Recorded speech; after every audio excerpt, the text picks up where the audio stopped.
Mamma mia, salut les amis et bienvenue dans cette nouvelle vidéo consacrée à Java niveau intermédiaire. Dans cette vidéo, comme promis, nous allons voir comment également sérialiser un array list. Ok, donc comme vous pouvez vous en douter, un array list, ce n'est rien d'autre également qu'un objet en Java. Donc normalement là même, vous pouvez mettre la vidéo sur pause et essayer par vous-même de créer un array list de students, ok, et ensuite tenter de sérialiser ce Mitsubishi et le désérialiser. Vraiment rien de bien compliqué à ce niveau là. Essayons donc de le faire ensemble. On va venir ici, on va mettre array list comme ceci. Ce sera un array list de student, donc je précise ici student. On va l'appeler pourquoi pas student list, et tout ce que j'aurai à faire c'est mettre ici new array list et checker. Bon, voici le résultat. Comme je vous l'ai dit, depuis Java 7 on n'est plus obligé de rajouter ce Mitsubishi là. Maintenant, je vais rajouter mes trois objets à mon array list. Donc, pour ce faire, on peut utiliser la méthode add. Donc, je fais add. Je vais ajouter premièrement Honoré. Ensuite, on va rajouter ici CR7. Donc, je fais studentlist.add. On va mettre ici CR7. Et pour terminer, ce sera studentlist.add. Et on va mettre ici Messi. Parfait. Donc, oups, c'est pas add all, mais c'est plutôt ici add. Donc maintenant que cela est fait, si je veux maintenant sérialiser mon array list, je fais oos.writeObject, donc je fais ici writeObject, et je n'aurai qu'à passer mon array list en faisant ici studentList. Ok, donc premièrement on sérialise notre tableau de student et après on sérialise notre array list de student. Donc au niveau de la désérialisation, il faudra également le faire dans l'ordre. Premièrement on désérialise notre tableau de student et après on pourra désérialiser notre array list de student.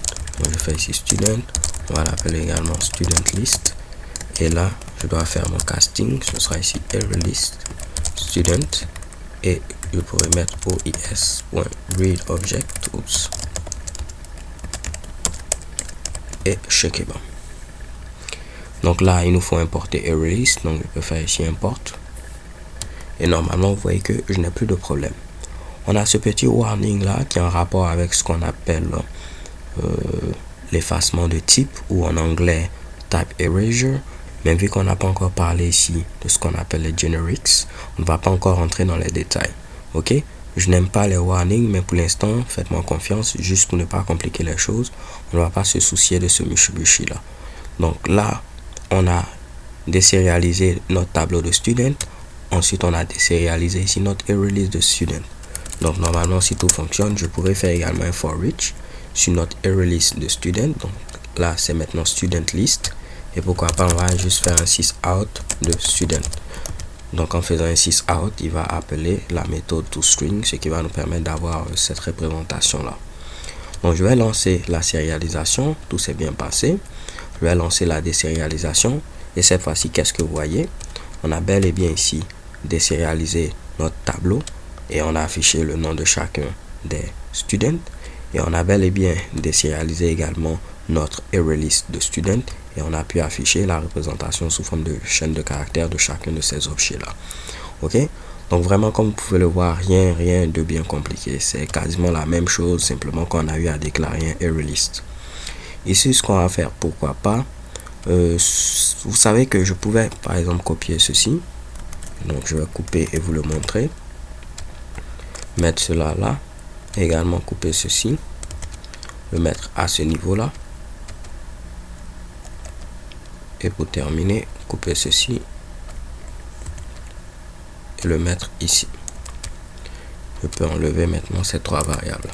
Donc cela aurait fonctionné si je déclare directement ici mes différents students. Ok, maintenant là on a un petit problème parce qu'il n'existe plus de variables Honoré, CR7 et Messi.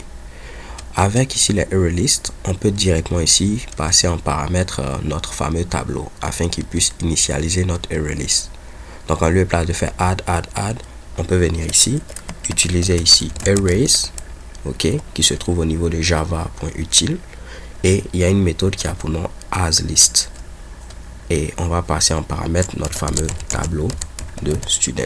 Ok, ce qui va permettre ici d'initialiser directement notre array list avec les valeurs qui seront contenues au niveau de notre tableau.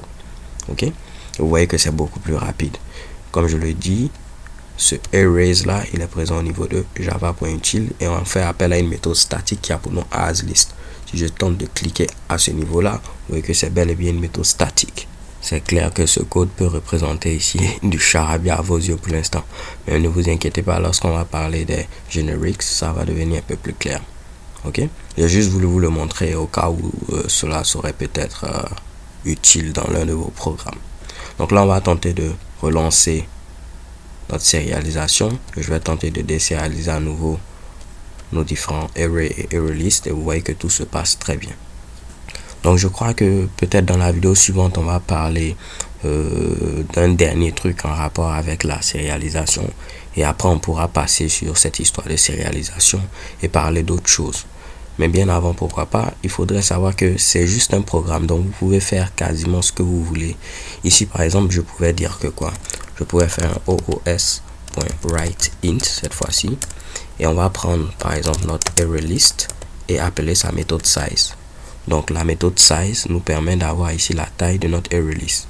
S'il s'agit d'un tableau, pour avoir la taille, on fait appel à length. Ok, ce n'est pas une méthode mais plutôt un attribut, length comme ceci. Mais dans le cas d'un array list, on fait appel à la méthode size. Donc là, je sérialise notre tableau de student, je sérialise notre array list et je sérialise ici également cet entier là.